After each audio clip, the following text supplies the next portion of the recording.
వస్తుంది అయితే ఏమన్నా అట్లా తీస్తా. ఇది ఒక్కటి ఉంటాయి వాళ్ళు కేబుల్ బ్రిడ్జ్. ఇది అవసరం లేదా? అవసరం లేదు.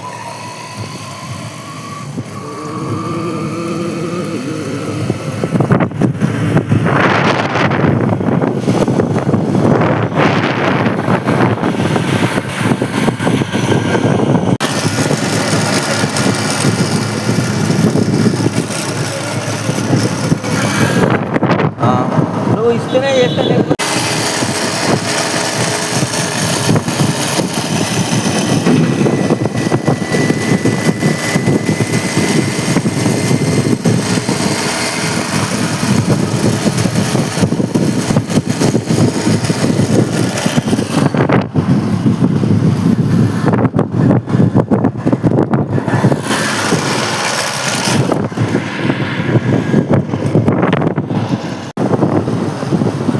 ఒక 2 నిమిషాలు పోయేద్దాం మీరు మా హాస్పిటల్. ఎక్కడికి? గవర్నమెంట్ పని ఉందా? మెడిసిన్ మందులు తెచ్చుకున్నాం.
పోనీ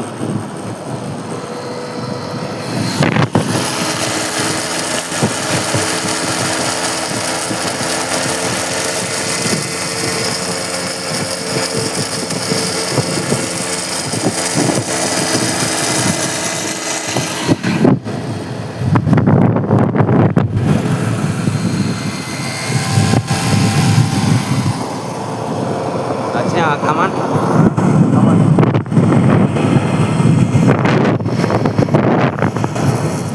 వీడియో ఒకసారి స్టాప్ చేయి. కమాన్ని తీసుకుందాం. ఓకే ఇట్నే పోనీ.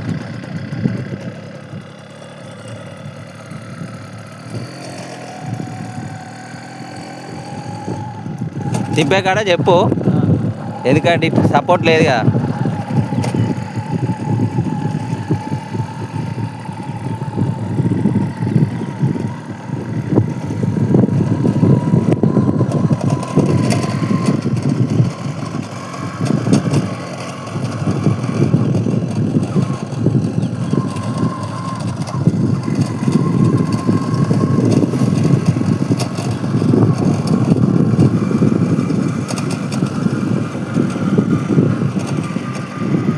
స్లో ఆప్ ఒకసారి.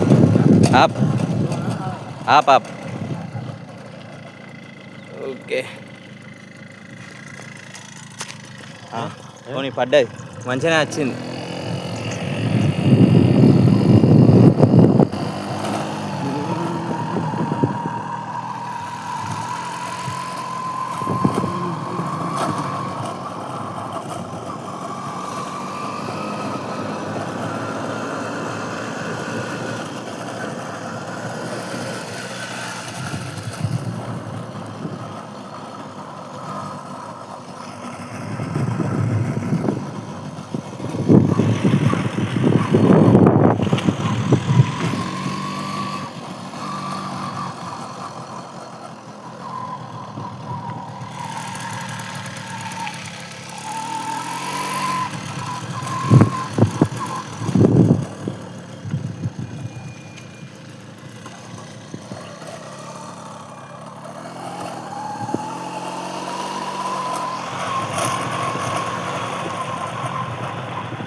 దానికి దాంతోనే ఏం సంబంధం అంటే ఉండదు.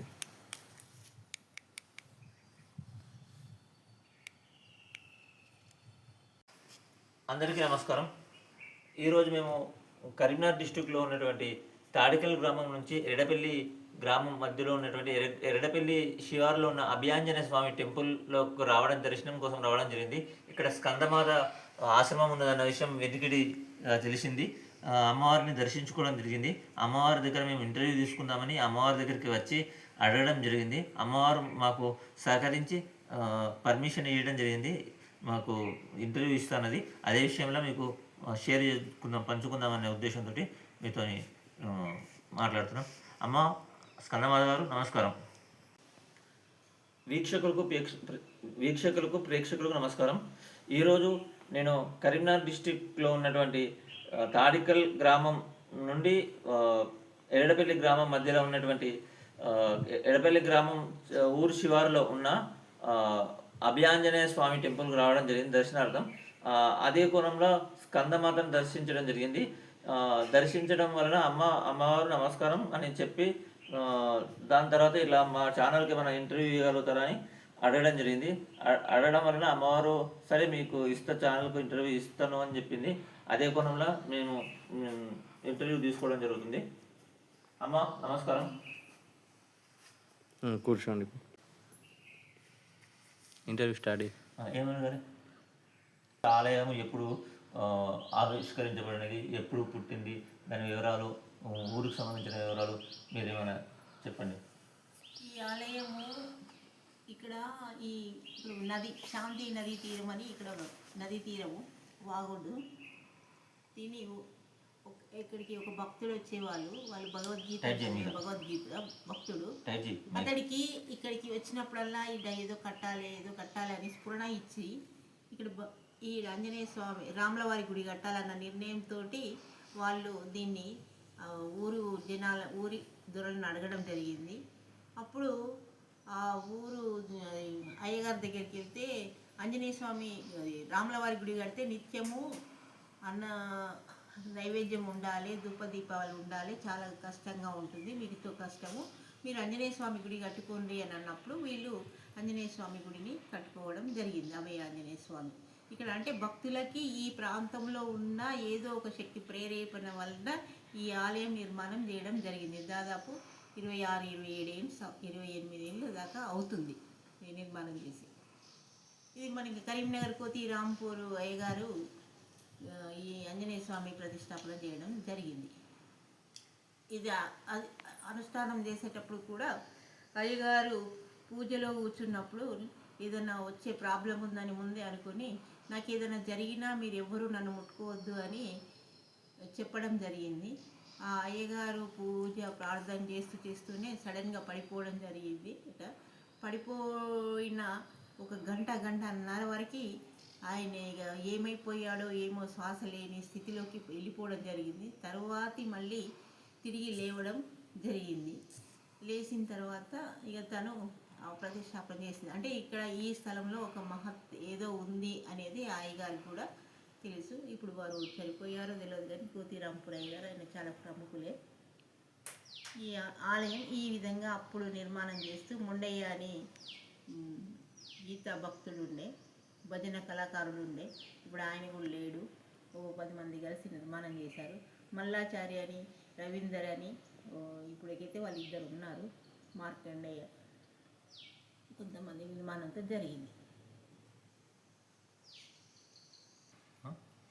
స్కందమాత గారు, అమ్మవారు మీరు ఆశ్రమం ఇక్కడ నెలకొల్పారు కదా, ఆశ్రమం యొక్క ముఖ్య ఉద్దేశం, ఆశ్రమం యొక్క కార్యక్రమాలు జరుగుడు, దాని వివరణ చెప్పగలుగుతారా మాత? ఒక విధంగా నేను ఆశ్రమం నిర్మాణం చేయాలన్న ఆలోచన నాకేం లేకుండే. నేను శ్రీశైలం వెళ్ళిపోతే అక్కడ ఓ స్వామి కలవడం జరిగింది. మా ఆయన నేను ఇద్దరం కలిసి శ్రీశైలం వెళ్ళడం ఒక 15 ఏళ్ళ కింద. అక్కడ పోయిన తర్వాత అతడికి నేను రావడము చేయడము అన్ని విషయాలు ఆయనకు చెప్పడం జరిగింది. ఆయన ఇటు రావడం జరిగింది. ఇక్కడే 5 ఏళ్ళు ఉండడం జరిగింది. ఆశ్రమం కోసం అంటే గుడిలో ఉంటే వాళ్ళు మాకంటే మాది వీళ్ళది ఏదవుతుందో ఏమో అన్న భయంతో ఆ ఆశ్రమ ప్లేస్ తీసుకోవడం జరిగింది. అది అప్పట్లో నేను కొనడం జరిగింది. ఎందుకంటే ఊరికే తీసుకోవడం అంత బాగుండదని దాన్ని వెచ్చించి ధర తీసుకోవడం జరిగింది. చివరికి ఆశ్రమము అతడిని కట్టుకొని ఉండమంటే ఆయన కట్టుకొని ఉండలేక వెళ్ళిపోవడం జరిగింది. ఆశ్రమం ఆ విధంగా నిర్మాణం చేయడం జరిగింది. మంచిగా యజ్ఞాలు, పిల్లలు వేదం నేర్చుకోవడం జరిగింది. యజ్ఞం చేసేది ప్రతి పౌర్ణానికి యజ్ఞం జరిగేది. అమావాస్య చాతుర్మాస్యంలో అమావాస్య ఏకాదశి యజ్ఞాలు జరిగేది. ఒకప్పుడు బాగానే జరిగేది ఓకే మాత స్టార్ట్. జరిగేది. కొంత అనివార్య కార్యక్రమాల వల్ల అప్పుడప్పుడు కొంచెం ఇబ్బందిగా జరగడం, అయినా ఇబ్బందులైనా ఎదుర్కొంటూ చేయడం జరిగింది. అంతలో కరోనా రావడము, ప్రతి నెల సత్సంగం చేయడము, ఈ సత్సంగాలు చేస్తూ ఉండే సమయంలోనే కరోనా రావడం. కరోనా వచ్చిన తర్వాత కొద్దిగా వెనుకబడిపోయి ఆగిపోవడం జరిగింది. అంతలో హైదరాబాద్లో కొన్ని రోజులు నేను వెళ్ళడం జరిగింది. అక్కడి నుంచి కార్యక్రమాలు చేసేది ప్రతి నెల. వార్షికోత్సవం అదో ఇదో జరుగుతూ ఉండేది. ఈ ప్రస్తుతం ఇప్పుడు ఒకసారి నీళ్లు రావడము, ఇవి కొన్ని ఆశ్రమాలలో చుట్టుపక్కలతో జనాలతో ఇబ్బందులు ఏర్పడము, దానివల్ల కొద్దిగా కుంటుపడింది. ఇప్పటికైనా జనాలు వస్తే ఏదైనా చేయడం, ఇప్పటికీ ఏదైనా కార్యక్రమాలకప్పుడు వస్తుంటారు, పోతుంటారు. యజ్ఞాలు, యాగాలు వాళ్ళు మంచి లేని వాళ్ళు వచ్చి చేసుకొని పోతుంటారు. మంత్రదీక్షలు అంటే మామూలుగా ఏదైనా అమ్మవారి దీక్ష కానీ అది కానీ ఇక్కడే తీసుకొని నేర్చుకొని వెళ్ళిపోతుంటారు. యజ్ఞాలు కూడా చేస్తుంటారు. ఏమైనా కర్మ ఫలాలు ఉన్నా కూడా ఈ నదిలో వచ్చి తీసుకుంటారు.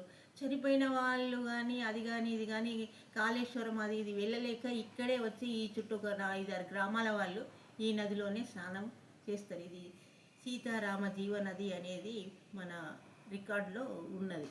శాంతి నది తీరమని ఇక్కడి ప్రజలు అంటారు. సీతారామ జీవనది అని రికార్డులో ఉంది. ఈ నీరు మాత్రం ఎప్పుడు పారుతూనే ఉంటుంది, ఏ రోజుకి కూడా తగ్గదు. అందుకే ఈ నది అంటే ఉత్తరము నుండి దక్షిణంకు వెళ్తూ ఈశాన్యానికి పారుతుంది కనుక, దక్షిణం నుండి ఉత్తరానికి వెళ్తూ ఈశాన్యానికి వెళ్ళిపోతుంది కనుక ఈ నది యొక్క పవిత్రమైన ప్లేసు. మళ్ళీ ఇది ఒక బుగ్గ నుంచి లోపలికి వెళ్ళి ఉబికి వస్తాయి నీరు. ఎక్కడి నుండి వస్తుందో ఆ నీరు అది తెలియదు. ఔషధాల గుణాలు కూడా ఈ నీటికి ఉంది అనేది పూర్వకాలం నుండి ఉంది. అందువలన ఇక్కడికి వచ్చిన వాళ్ళందరూ కూడా ప్రశాంతంగా హాయిగా అనిపిస్తుంది ఈ ప్లేస్లో ఉన్న వాళ్ళకి మాత్రం. ఈ గుడికి కూడా పూజారి అవసరం ఉంది. ఎవరైనా అంటే పూజలో ఉండి ఒక సాధన చేస్తూ ఏదైనా ఉపాసన చేసుకోవాలి అనుకునే వాళ్ళకు అనుకూలంగా 2 రూములు కూడా ఉంది. వాళ్ళు ఆర్థికంగా ఎక్కువ సహాయం చేయలేకపోయినా ఎంతో కొంత చేస్తూ మీరు స్వయం అభివృద్ధి చేసుకోవడానికి మీరుగా ఎదగడానికి మాత్రం చాలా బాగానే ఉంటుంది. ఎందుకంటే అన్ని వసతులు ఇక్కడ ఉన్నాయి కనుక ఉండి మీరు అంటే స్వయంతో మీ ఆకర్షణతో భక్తుని రప్పించుకోవచ్చు. నవగ్రహాలు కూడా ఉన్నాయి కనుక నవగ్రహ పూజ, నవగ్రహ దోషము, యజ్ఞము ఏదైనా చేయడానికి వీలవుతుంది. అయ్యగారులు ఉండి దీన్ని డెవలప్ చేసుకుంటానంటే వాళ్ళు ఊరి గ్రామస్తులు కూడా సహకరించడానికి అవకాశం ఉంది. మామూలుగా ఖాళీగా ఉన్న వారు ఎవరైనా వద్దామని, మేము ఇది ఏమీ లేదు కదా, మేము దాన్ని నిర్వర్తించుకోవాలి, భక్తిలో పండాలి, నలుగురికి సహాయం చేయాలన్న భావాలు ఉన్నవారే రావచ్చు. సనాతన ధర్మాన్ని నిలబెట్టడానికి ఈ ప్రజలకి కూడా కొంత సనాతనం గురించి చెప్పడానికి కూడా అవకాశం ఉంటుంది. భ్రష్టు పట్టిపోయిన మన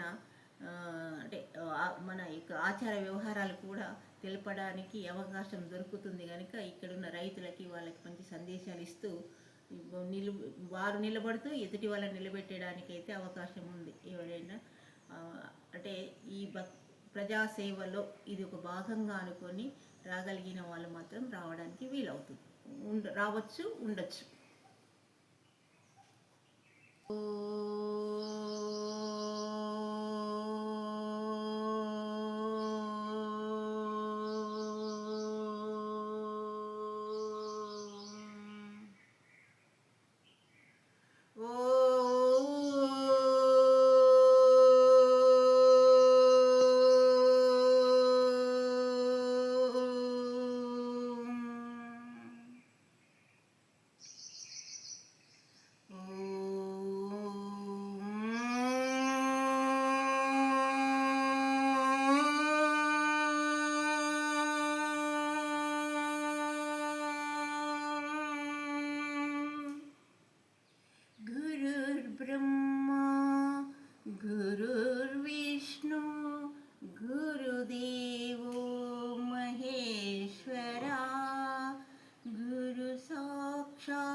యాడ్ చేస్తావా ఎక్కడ ప్రజలు మరియు శ్రోతలు ఇది వినే వారికి ధన్యవాదాలు.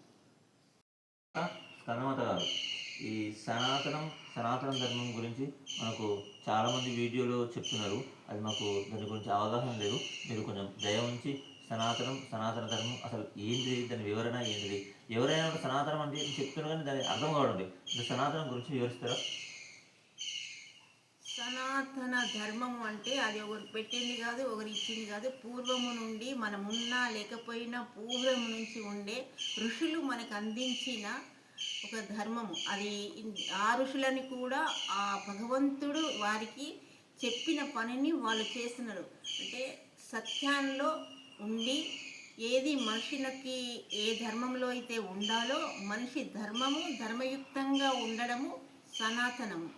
ఆ ధర్మాన్ని మర్చిపోయిన ఈ రోజులలో సనాతన ధర్మము అంటే విషయం తెలవడం కూడా కష్టమే. ఆచార వ్యవహారాలు ఒక్కొక్క దేశానికి ఒక్కొక్క కట్టుబాటు, ఒక ఆచారము, ఒక వ్యవహారము, ఏ ప్రాంతంలో ఎలా ఉండాలో అలా ఉండడం జరుగుతుంది. ఆ ప్రాంతానికి వాళ్ళు జీవించిన జీవనానికి కావలసిన ఏర్పాట్లన్నీ కూడా సనాతనం కిందికి వస్తాయి. అంటే సనాతనంలోని ఒక భాగము.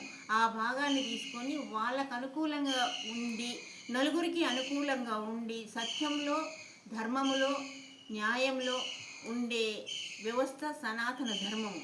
సత్య న్యాయ వ్యవస్థ ఇవన్నీ ఏది కూడా ఒక్కరికి ఇబ్బంది కలగకుండా, తాను ఇబ్బంది పడకుండా, ఎదుటి వాళ్ళ మంచిని కోరుకుంటూ తాను ఉన్నతంగా ఉండే స్థితిని సనాతన ధర్మము అని ఉంది. ఇది ఈరోజు నువ్వు చెప్పేది నేను చెప్పేది కాదు. పూర్వము నుండే మన లోపల అణువులో ఇముడుకొని ఉన్న ఇది చాలా ప్రకాశవంతం, అంటే జ్ఞానమైనది. అజ్ఞానాన్ని తొలగి జ్ఞానంలో ఉండడమే సనాతన ధర్మం యొక్క ముఖ్య ఉద్దేశం. సనాతన ధర్మంలో ఒక్కొక్క భాగానికి ఒక్కొక్క విధంగా ఒక్కొక్కటి ఉంటుంది.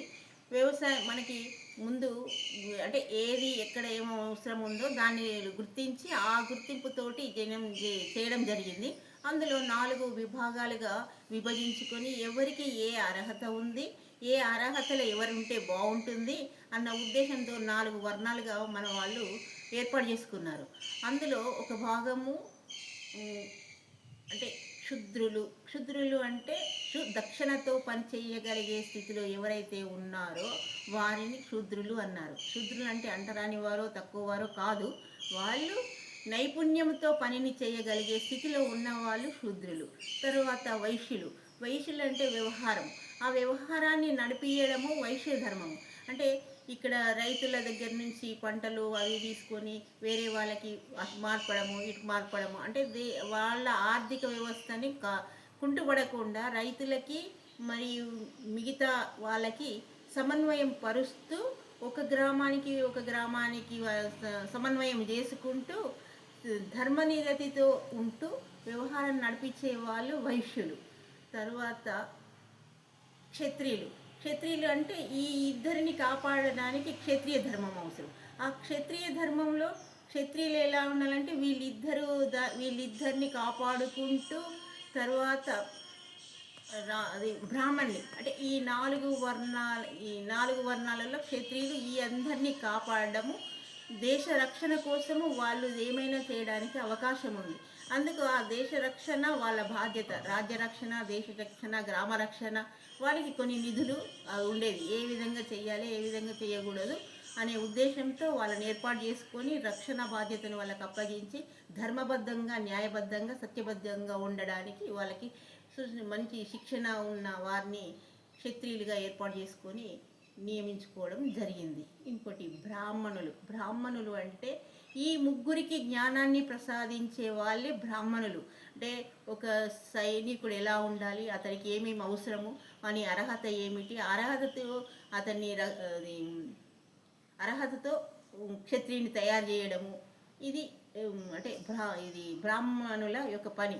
ఇటు క్షత్రియులను తయారు చేయాలన్నా, వైశ్యులను తయారు చేయాలన్నా, క్షుద్రులను తయారు చేయాలన్నా వాళ్ళకి ఏ విధంగా ఉంటే బాగుంటారు అనేది ఈ 3 వర్ణాల వాళ్ళకి శిక్షణనిస్తూ వాళ్ళు మంచి మార్గంలో నడిపించి మంచి అభివృద్ధిని పరిచే వాళ్ళు బ్రాహ్మణులు. అంటే జ్ఞానము ఈ ఈ 4 వర్ణాల పనుల లోతులు పాతులు కష్ట సుఖాలు మంచి చెడ్డలు అన్నీ తెలిసిన వాళ్ళు బ్రాహ్మణులు. అందుకు పూర్వకాలంలో ఈ 4 వర్ణాలని వారిని ఏర్పాటు చేసి బ్రాహ్మణులకి గుడులు వ్యవహారం చేస్తూ వాళ్ళు ఇచ్చింది అంటే ఈ లోకహితము కోసము పూజారులుగా వండుకుంటూ ధర్మపాలనగా వండుకు కష్టం సుఖం వచ్చినప్పుడు వైద్యము అన్నీ అందియడానికి కోసం బ్రాహ్మణులకి చేయడము, ఏదైనా సమస్య వచ్చినప్పుడు సలహాలు వారి ద్వారా తీసుకొని నడిపి సలహాలు ఇస్తూ వాళ్ళని మంచి దారిలో నడిపించే వాళ్ళు బ్రాహ్మణులుగా ఉండేవాళ్ళు. క్షత్రియులు ఈ వైశ్యులకి కానీ క్షుద్రులకు కానీ ఏదైనా ఆపదలు వచ్చినప్పుడు ఏమీ ఆశించకుండా వాళ్ళని రక్షించవలసిన బాధ్యత వాళ్ళకు ఉండేది. ఇది క్షత్రియ బాధ్యత. ఇంకో మళ్ళీ వైశ్యులు రైతులకి ఇబ్బందులు జరిగినప్పుడు కూడా వాళ్ళ దగ్గర ఉన్న ధన సహాయం చేస్తూ రైతులను ముందుకు నడిపిస్తూ వాళ్ళని మంచి స్థితిలో ఉంచుకుంటూ వాళ్ళు బాగుపడుకుంటూ వీళ్ళు బాగుపడుతూ ఉండడము వైశ్య ధర్మము. ఈ క్షుద్రులు మంచి పంటలు పండిస్తూ వారికి కావలసినవి అన్నీ ఈ ముగ్గురికి వాళ్ళు అందిస్తూ సమన్వయంగా ఒకరికి ఒకరు చేయుతంగా ఉండేది. అప్పుడు తక్కువ ఎక్కువ కులం అనేది లేకుండే, కులాలు లేవు మతాలు లేవు, ధర్మం ఒక్కటి మాత్రమే ఉండేది. ఈ మానవ ధర్మంతో అందరూ ఐక్యమై ఉన్నప్పుడు మన భారతదేశం గొప్ప దేశంగా ఉండేది. అది సనాతన ధర్మం మనం నిర్మాణం చేసుకున్న వ్యవహారం. ఈ వ్యవహారాన్ని ఆఖరికి వస్తూ రాను రాను రాను కొన్ని రోజులు ముస్లింలు, కొన్ని రోజులు క్రైస్తవులు, కొన్ని రోజులు వాళ్ళు వీళ్ళు వస్తూ వస్తూ వస్తూ మన దేశాన్ని ఆఖరికి వస్తే మనల్ని మనమే కొట్టుకొని సచ్చేలాగా చేసి ఇప్పుడు క్షుద్రులలో మళ్ళీ వర్ణభేదాలు చేస్తూ ఈ కులం ఆ కులం అంటూ యూత్ను నాశనం చేస్తూ బస్టు పట్టించి స్వతంత్రం వచ్చినా కూడా స్వతంత్రం లేని స్థితిలో ఏమి మంచిదో ఏది చెడ్డదో తెలియలేని స్థితిలోకి ఇప్పుడు యువత జారిపోయింది. కనుక మళ్ళీ కొద్దిమంది మేధావులు ఆలోచించి మన సనాతన ధర్మాన్ని నిలబెట్టాలని సనాతనదాన్ని కొంచెం ముందుకు తీసుకురావడానికి ఏర్పాటు చేస్తూ ఒక్కొక్కరుగా తోసినట్టుగా చెప్పుతూ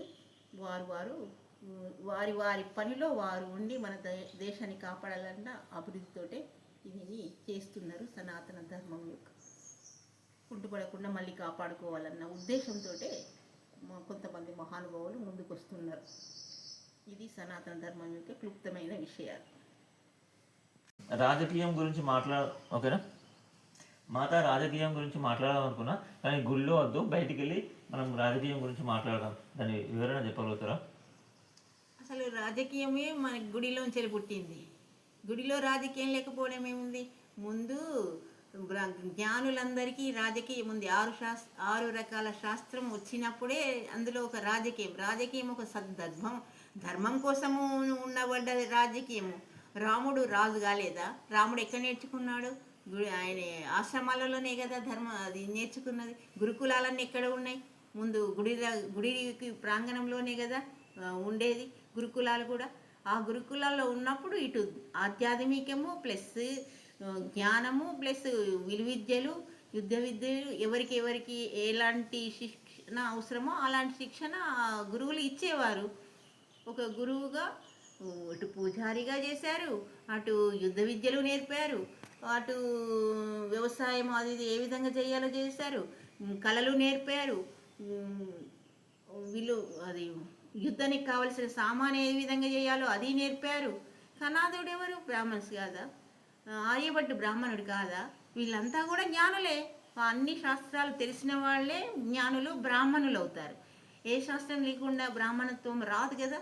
కనుక ఆ విద్య నేర్పడానికి వీళ్ళే కాదు, రాజకీయంలో నిలబెట్టిన చాణక్యుల వారు కూడా బ్రాహ్మణులే. అతడు కూడా ఒక రాజ్యం పతనం అవుతుంటే తాను దీక్షగా తీసుకొని యజ్ఞయాగాదులు చేస్తూ ఒక శిష్యుడిని, ఒక మామూలు అతనిని తీసుకొని మంచి శిక్షణ ఇచ్చి అతన్ని రాజుగా చేసి చంద్రగుప్తుని మహారాజుగా చేయలేదా? సామ్రాజ్యం మొత్తం ఏకంగా పరిపాలించేంత దక్షత ఆయనకి ఇచ్చాడు. ఎక్కడి నుంచి వచ్చింది అది? ఒక గురువు నుండి ఒక శిష్యుడికి ఇచ్చి భారతదేశ ఔన్నత్యాన్ని నిలబెట్టడానికి కోసం కృషి పడ్డ వాళ్ళ లోపల చాణక్యుడు ఉన్నారు, తిమ్మరుసు ఉన్నారు, అలాంటి చాలామంది మేధావులు ఉన్నారు.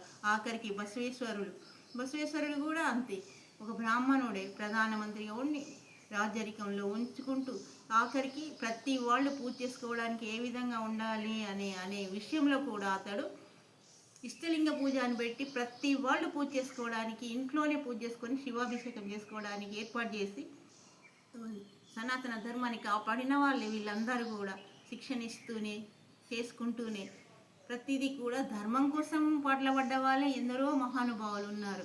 ఇది గుడి బడి అది ఇదని కాదు, గుడిలోనే బడి ఉంటుంది, బడిలోనే వ్యవహారం ఉంటుంది, వ్యవహారంలోనే మంచి చెడ్డలు ఉంటాయి.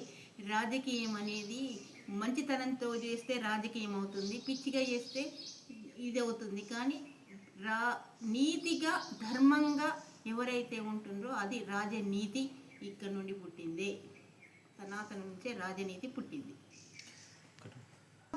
ఆంజనేయ స్వామి మాల వేసుకున్నాము అని అందరూ ఆంజనేయ స్వామి మాలలు వేస్తున్నారు. అసలు ఆంజనేయ స్వామి ఎవరు, ఏమిటి చేశాడు, మరి ఆయన మాల ఎందుకు వేసుకుంటున్నాము, ఎందుకు వేస్తున్నారు అని ఎప్పుడైనా మీరుగా కూర్చొని వేసుకున్నారా? అసలు ఆంజనేయ స్వామి మాల వేసుకునే అర్హత మనకుందా? మరి ఆయన ఉంటే ఆయనలా మారడానికి అవకాశం ఉందా? ఒక మాలాధారణ జరుగుతున్నాము అంటే ఎప్పుడైతే సమర్పణ భావం వచ్చి అతని గుణగణాలని మనం పుణికిపుచ్చుకోవడం కోసం మాల వేసుకోవాలి. ఏదో నలుగురి కోసం కాదు కదా మాల వేసుకుంటే. ఏం చేశారు ఆంజనేయ స్వామి? నిస్వార్థమైన సేవ చేశారు. ఆ నిస్వార్థ సేవ చేసే జ్ఞానం మనకుందా? అంత ఓపిక మనకుందా? ఇవన్నీ మనం అంటే అవన్నీ లేకపోయినా మనం అలవాటు చేసుకోవడానికి కోసం మాల అంటే ఒక ఒప్పందము. అయ్యా ఆంజనేయ స్వామి, నేను నీలాగా మారాలి, నీవు ఎలా అయితే కీర్తి గౌరవం పొందేవో నేను నీలాగా కీర్తి గౌరవం పొందాలి, అందుకు నాకు మీ శక్తిని యుక్తిని భక్తిని నాకు ప్రసాదించండి అని ఆయన్ని సమర్పణ చేసుకొని వేడుకుంటూ ఆయన దారిలో ఆయన చేసిన పనుల్లో ఒక్కదాన్నైనా మనం పట్టుకొని ముందుకు నడుస్తూ ఆయన్ని చేసినప్పుడు ఆయన వేసుకున్న మాలకి అర్థం ఉంటుంది. ఎంతమంది మాల వేసుకొని ఆయన ఇలాగా నడవడానికి ప్రయత్నం చేస్తున్నారు? మనం ప్రయత్నమే, ఆయనది ఒక దయ ఉంటుంది. మనం ప్రయత్నం చేస్తే ఆయన దయ ఉంటుంది. మనమే ప్రయత్నం చేస్తలేము, ఏదో మాల వేసుకున్నామా పోయినామా ఉన్నామా చేసినామా అని. ఒక గుడిలో కడగడమైనా చేయడమైనా దేవుడి భక్తికి నేను మాల వేసుకున్నా నేను చేయిస్తానా అని నా పని చేస్తాను, ఈ పని ఆ పని అని కాదు. ఏ పని అయినా చేస్తూ దైవ భక్తిగా ఆంజనేయ స్వామి సేవయే అనుకుని చెయ్యగలిగినప్పుడే ఆంజనేయ స్వామి మాల వేసుకున్న దానికి విలువ గౌరవం ఉంటుంది. మాత పౌర్ణమి నుంచి వివరణ ఇవ్వగలుగుతారా? అందరూ పౌర్ణమి గురించి యూట్యూబ్లలో వస్తూనే ఉన్నాయి. ఇందులో నేనే కొత్తగా చెప్పేది ఏముంటుందయ్యా, ఇది శివుడి యొక్క మాఘమాసం అంటే శివుడిని ఎక్కువగా ఆరాధించారు విష్ణుమూర్తి. ఈ మాసంలో శివుడిని ఆరాధించడము అంటే ఎక్కువగా పెట్టుకొని చలికాలము దాటుతూ వేసవికాలం వచ్చే సంధికాలం కనుక ఆరోగ్యరీత్యా కొన్ని చేయవలసిన నియమాలు నిష్టలు ఉంటాయి. ఈ పౌర్ణమి రోజు దానము ధర్మము కొంచెం చేసుకోవడము, నదీ స్నానం చేయడము అంటే నులివెచ్చని ధనంతో ఉంటుంది కనుక ఈ మాసము మంచి అనుకూలమైన మాసం అని. ఇది కార్యక్రమాలకి కానీ దానికి కానీ ఏదైనా చేసుకున్నా కూడా సమయం మంచి అంటే పనులు లేని స్థితిలో ఉంటారు కనుక అంటే ఇంట్లోకి ధాన్యం వచ్చి సమృద్ధిగా ఉంటుంది. మళ్ళీ పంటలు కూడా మొదలు పెట్టడము కనుక ఉత్సాహంగా ఉల్లాసంగా ఉంటారు ఈ మాసం అంతా. అందుకే భక్తితో కొద్దిగా సమర్పణ భావంతో చేసుకునే సమయం ఇది, శ్రద్ధ ఉంటుంది. అందుకోసమే ఈ పౌర్ణానికి అంటే ఈ మాఘమాసానికి ఒక ప్రత్యేకత ఉంటుంది.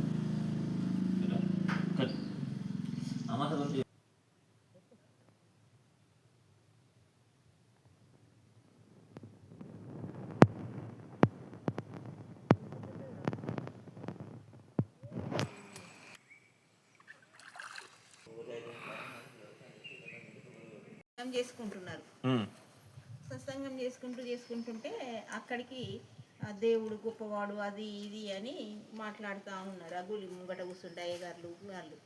అందులో ఒక పశువులు కాసే ఆయన వస్తాడు. వచ్చి దొర మరి దేవుడిని అంత నమ్మితే అంత గొప్ప అంటున్నారు కదా, మరి నాకు ఒక మంత్రం ఇయ్యరా అని అడుగుతాడు ఆయనే, పశువులు కాస్తాయని. ఇక వీళ్ళకి కొద్దిగా పోకటలు ఎక్కువ కదా మధ్యన. దున్నపోతు వీడేవు దీనికి మంత్రం ఇచ్చుడట అని అహంకారంతో ఆ బ్రాహ్మణ ఆయన పోర దున్నపోతా అన్నాడు. అని అయ్యా మంత్రం చెప్పారంటే పోర దున్నపోతా అనే మంత్రమే అని వాడు పట్టుకుంటాడు. వాడు పట్టుకొని ఇక తిరిగి పోతా ఉంటాడు.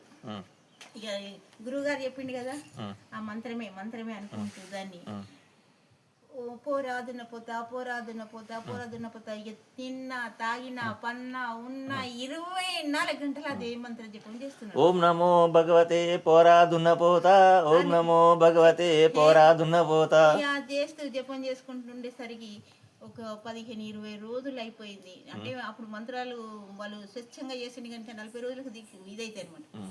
యమధర్మరాజు దున్నపోతుకు మంటలు మొదలైనవి. అచ్చా, అద్భుత. యమధర్మరాజు దున్నపోతుకు మంటలు కొట్టి ఇక అక్కడ నేను పని చెయ్యను, నేను వెళ్ళిపోతా, నన్ను భూలోకంలో ఒక భక్తుడు బాగా పిలుస్తాడు అని చెప్పి అంటాడు.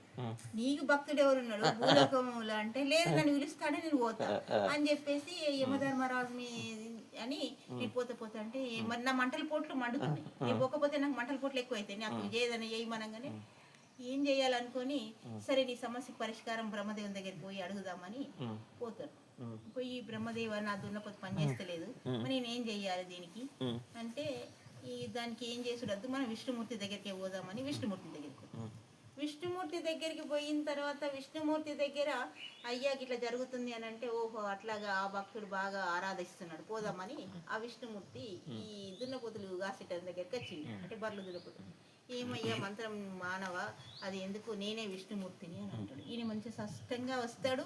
ఆయన విష్ణుమూర్తి నేనే అని చెప్పంటే, నువ్వెవరు విష్ణుమూర్తి అని మా గురువు గారు చెప్పాలి కదా, నువ్వు చెప్తే నేను ఎట్లా నమ్ముతాను అంటాడు. లేదు నేనే విష్ణుమూర్తి, మరి గురువు గారి దగ్గరికి పోదాంపా అని ఆ గుడి కాడికి తీసుకొస్తాడు. గుడి కాడికి తీసుకురాగానే ఆ గుడిలో కూర్చుంటారు వీళ్ళు. అయ్యోరులు మీరు విష్ణుమూర్తి అని చెప్పిండు కదా, ఈయన విష్ణుమూర్తి అట నా ఎంటున్నాడు చూడుండ్రి అని చెప్తారు. ఏడ్రా నీ తపాసి ముఖానికి నీకు గురువుగా నీకు విష్ణుమూర్తి కనబడ్డాడు, మేము ఇన్నేళ్ళు గుడి పూజ చేస్తే మాకే కనబడతలేదు, నీకు కనబడ్డాడు అదా ఇదని హెంగంగా హేరడ చేస్తారు. ఎన్నిసార్లు చెప్తున్నా వాళ్ళు నమ్మరు. ఏందయ్యా నువ్వేమన్నా కనబడితే వాళ్ళకి కనబడతలేవంటే అప్పుడు చెప్తాడు ఆయన, నువ్వు పుణ్యాత్ముడిరా, వాళ్ళు పాపాత్ములు, వాళ్ళకి నేను కనబడదా, వాళ్ళకు నీకు కనబడలేను, నువ్వు నిశ్చలమైన భక్తితోటి నన్ను కొలిసినావు అని చెప్పేసి అన్న తర్వాత మరి ఎట్లా వాళ్ళకి కనబడకపోతే నన్ను నమ్మరు కదా అని అనగానే సరే అని మొత్తము కొద్దిగా వాళ్ళకి కనపడాలి కదా ఈ భక్తుని బాధకు. ఆ భక్తి కనపడంగానే వాళ్ళు వచ్చి 2 కాళ్ళ దున్నపోతా అని వాడిని కాలు పట్టుకుంటారు. అయ్యా మేమేదో నిన్ను తక్కువ చేసి మాట్లాడినందుకు మాకు తగిన శిస్తు జరిగింది, భగవంతుడే సాక్షాత్ నీ దగ్గరికి వచ్చి నిన్ను ఇది చేసిండ్రు అంటే ఎంత గొప్ప వాడివి నువ్వు ఇక అని. అప్పుడు ఏమైందంటే అందరికీ ఎవరిని తక్కువ చేయొద్దు అనే గుణపాఠం ఆ విష్ణుమూర్తి చెప్పిపోతాడు. ఇది అంటే నిశ్చలమైన భక్తి ఉంటే ఏది మాట్లాడినా అది భగవత్ స్వరూపమవుతుంది. భగవంతుని మీద అంత ధ్యాస నిష్ట ఉండాలి.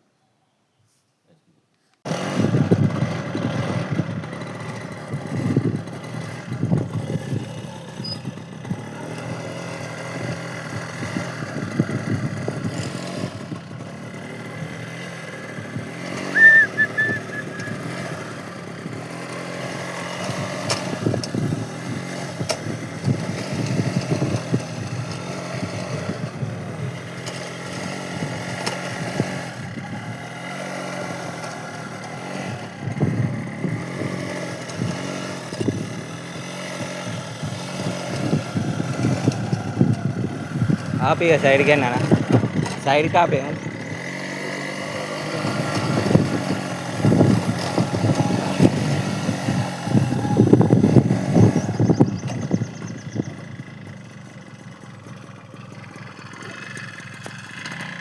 ఉన్నటువంటి ఆలయం గురించి వివరాలు, సనాతనలో ఏమేమి ఎప్పటి నుండి ఎక్కడి నుంచి స్టార్ట్ అయింది దాని వివరాలు చెప్పగలుగుతారా?